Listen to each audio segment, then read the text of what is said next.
So hello everyone, welcome to my Facebook page Rizaz Vlog and YouTube channel. আমরা এখন যাচ্ছি আপনার রাঙামাটির রাজবন বিহারে। with me সোনাবি দিদি। হ্যালো, দুই ভাই বোন মিলে আমরা বিহারে যাব। তারপর বিহারে গিয়ে আমরা বুদ্ধের কাছে প্রে করব, কারণ রিসেন্টলি আমাদের দুজনের সময়টা বলতে গেলে একদমই খারাপ যাচ্ছে। তার কারণে হচ্ছে আজকে বিহারে যাওয়া। ওকে গাইস, তো আমরা রাজবন বিহারে ঢুকেই গেলাম। আর অ্যাজ ইউ ক্যান সি, এটা হচ্ছে রাজবন বিহারের স্বর্গসিঁড়ি। আর আমরা যাচ্ছি মূলত স্বর্গসিঁড়িতে। স্বর্গের সিঁড়িটা আমি আপনাদের একটু দেখানোর ট্রাই করি। এই যে আমার সামনে হচ্ছে সেই স্বর্গের সিঁড়িটা, আর এখানে সুন্দর করে একটা বড় করে বটগাছ। আর ঠিক হচ্ছে রাজবন বিহারের অতিথিশালা। যাই হোক, রাজবন বিহার নিয়ে অনেক ভিডিও করছি, তো এটাই হচ্ছে আজকে একটা নতুন করে করতেছি। এটাই হচ্ছে সেই স্বর্গের সিঁড়ি। 1 2 3 4 5 6 7 7তলা এই স্বর্গের সিঁড়িটা। তো এখানে মেনলি আমরা আসছি একটু মাইন্ড ফ্রেশ করার জন্য, প্লাস হচ্ছে আমরা প্রে করবো। সময়টা তেমন একটা ভালো যাচ্ছে না।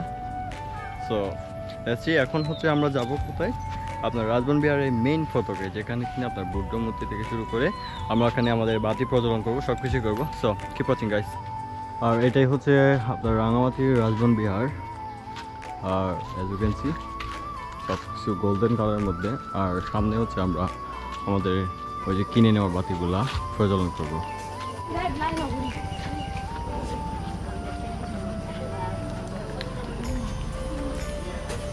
ওকে, তো আমরা এখন ঢুকতেছি আপনার রাজবন বিহারের ভিতরে। আর as you can see Rajban বিহারে আমি যখন ঢুকি, যখন কোনো একটা বিহারে যখন যাব, তখন হচ্ছে আমরা খালি পায়ে যাই। এটা হচ্ছে আপনার একটা সম্মান দেখানো। আর অ্যাজ ইউ ক্যান সি এখানে দেখতে পাচ্ছেন রাজবন বিহারের গেট। মনোরম পরিবেশ, মানুষজন এখানে ঘুরতে আসে। আর আমাদেরও এখানে আসলে খুবই ভালো লাগে, যার কারণে হচ্ছে এখানে আসা।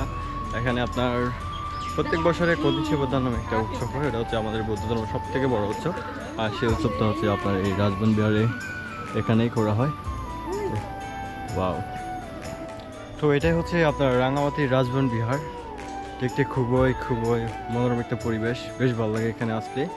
আর আবার অধিকাংশ সময় কিন্তু যখন এখানে মানুষজন ফ্রি থাকে, এটা আমি হচ্ছে আমার বিশেষ করে যারা বৌদ্ধ ধর্মাবলম্বী আছে বিহারে ঘুরতে আসে বা বুদ্ধের কাছে অনেক কিছু প্রার্থনা করতে আসে। তো রাঙামাটির মধ্যে আপনার এই জায়গাগুলোতে যখন আসবেন, তখন মনটা অনেক হালকা হয়ে যায়। যখন আপনি কোনো একটা প্রেশারের মধ্যে থাকবেন, ডে বাই ডে আপনি কোনো একটা প্রেশারের মধ্যে ভুগতেছেন বা কোনো একটা ফ্রাস্ট্রেশনের মধ্যে ভুগতেছেন, তখন হচ্ছে আপনি বিহারে আসতে পারেন। বিহারে আসলে তখন হয় কি আপনার মনটা অনেক ফ্রেশ হয়ে যায়, তখন একটু হালকা লাগে।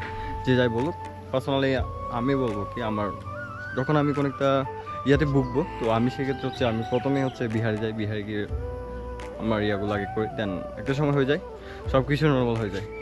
আর এই যে সোনাবিদি তারা অলরেডি শেষ, প্রণাম করা শেষ, এখন হচ্ছে বাইরে যাচ্ছে। সো আজকে আর বেশি কথা বলবো না, আজকে এ পর্যন্তই। যদি ভালো লাগে অবশ্যই শেয়ার করবেন। আর থ্যাংকস ফর ওয়াচিং, টাটা।